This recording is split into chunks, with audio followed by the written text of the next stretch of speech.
Barack Obama is somebody that Pakistanis have got to know more ways than one. Pakistanis supported him in a big way when he came to the White House, and there was much hope associated with the Obama factor, which was that he was non-white, he was black, he had a middle name that sounded like Hussain. He said it was Hussain. Didn't live up to the names and its the name and its implications. And he was somebody who was known to be the antithesis of George W. Bush and his unthinking policy. He's a learned, accomplished person who could speak very well and articulate great policy ideas. But then, as he went through his years in the White House, we discovered that he was basically a more sophisticated version of George W. Bush. There has been this slowly building public opinion in the US against Pakistan, where Pakistan has been portrayed as this big sanctuary for terrorists, and all sorts of cliches as to epicenter of terrorism, the mother of all terrorists, etc., etc. All of these things are being hurled at Pakistan.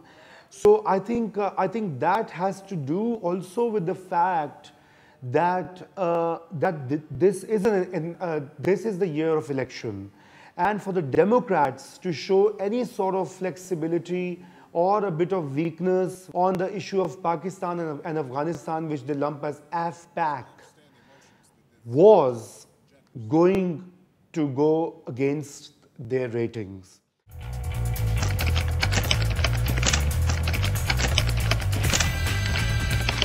As Commander-in-Chief, I will maintain the strongest military in the world, keep faith with our troops, and go after those who would do us harm. But after a decade of war, I think we all recognize we got to do some nation building here at home. Right now, Obama is at a stage where he has invested a lot in what's happening in Afghanistan.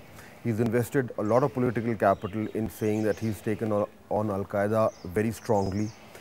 And he's also been the most aggressive president when it comes to drone attacks. For him, it seems to be working.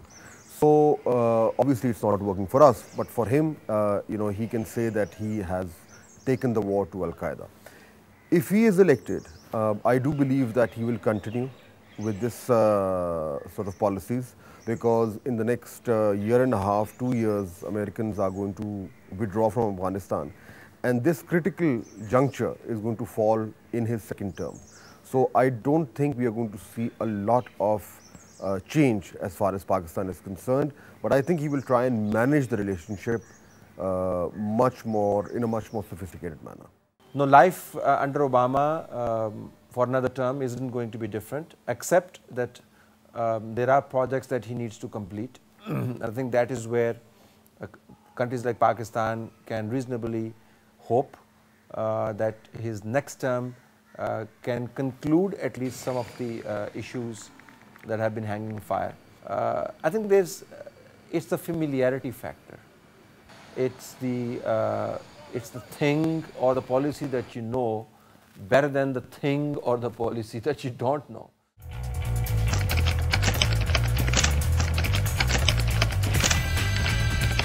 I congratulate him on taking out Osama bin Laden and going after the leadership in Al-Qaeda. But we can't kill our way out of this mess. Well, I mean, Republicans are just more conservative and right-wing, more xenophobic, like I said, less concerned with questions of internal political process. I mean, the American establishment is the American establishment, and the Republicans are, decidedly, it's easy to identify the Republicans more with the conservative aspects of the establishment as opposed to the Democrats, who are, in relative terms, further to the left. He has spoken briefly about Pakistan, and what he said so far is that the United States should treat Pakistan with a little bit more respect. The problem, however, is that within the US Congress there is a very strong anti-Pakistan feeling. And even amongst the average American voter, because of the kind of media coverage that Pakistan has gotten. So I don't think that Romney is going to change in any fundamental way as far as Pakistan is concerned. A president like Romney, who you know, is sort of a centrist within Republican circle, or the center within sort of a Republican internal political spectrum. You know, he's going to obviously want to win over the right of the Republican Party as well, and he has to cater to that, and that means, you know, going back to a lot of the jingoism and warmongering of the Bush years, you know, and because, you know, the fight against terror, so to speak, is the future for American expansionism.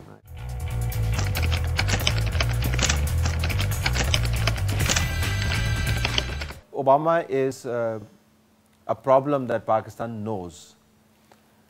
What sort of Republicans will dominate the White House, that's a problem that Pakistan doesn't know. As any progressive would, if they have to choose, they're going to choose one who's less reactionary, the lesser of two evils, and that is clearly Obama. So with Romney, we have to start from zero. And we don't know how he'll come out as far as Pakistan is concerned. So I'm just playing safe and saying perhaps Obama may still be better for us.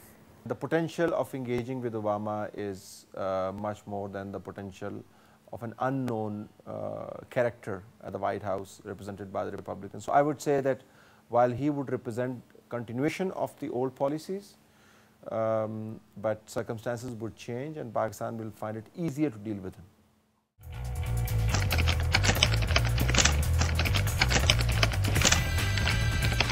We all have problems with the US hegemony, with its role in Afghanistan, in Iraq and elsewhere, and definitely US must be held accountable for its brute use of power. But it does not mean that you on the one hand want to be America's frontline state, ask for military and civilian aid, want visas and scholarships for your students, and on the other hand, you create the bogey of US enemy. The fundamentals between the two countries have gone through a very rough period, and it's going to take some time for the damage to be repaired. America is sort of an imperial power its mandate is to continue to support the spread of capitalist markets around the world. Now, which markets, which industries, which form of accumulation take precedence under which administration is the question. Either we take a line that we're an independent country and we are going to find other sources of military supplies and aid and reduce our engagement with the US. Or we say, okay, we are friends, let's build a friendship, let's imbibe the current changes of the 21st century of information technology, of information revolution, and become a part of a sane globe. But we are, unfortunately, completely split in the middle. Therefore, our understanding of the US policy, our relationship with the US, and our expectations of either Romney or anybody else are completely off the mark.